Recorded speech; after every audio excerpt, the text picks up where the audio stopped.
In 1987, an arcade game named Tecmo was released to arcades worldwide. Its setup was very similar to the heavily popular Smash arcade game X-Men and could support up to 4 players at a time. In the first iteration of Tecmo Bowl, there were only 2 teams, the Bulldogs and the Wildcats.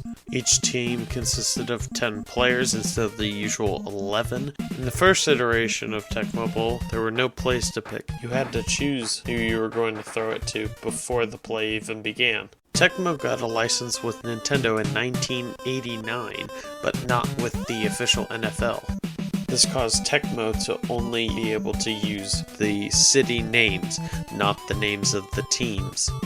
The NES version of Tecmo Bowl required at least 256 kilobytes of memory, could support up to 64 8x8 characters on screen before any screen flickering occurred. The resolution was 256 by 240 and had access to a 56 color palette. The programming language used for the NES was assembly language. Assembly language can be closely related to machine language, which is the more broken down version of Python. Before each play, you were allowed to choose one of 4 different plays.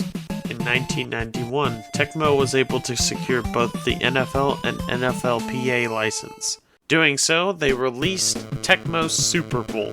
They improved on everything that was in the original Tecmo Bowl and the Tecmo Bowl version for the NES. With the NFL license, all 28 of the teams were included, and the game was capable of recording all stats from across the season.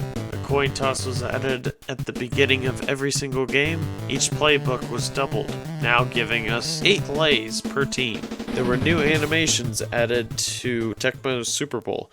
Touchdowns,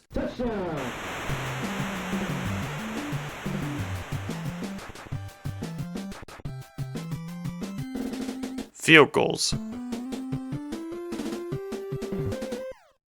so on and so forth. Tecmo Super Bowl now has 11 players instead of 9. Tecmo Super Bowl was arguably the better version of all 3, but people today still love playing the originals.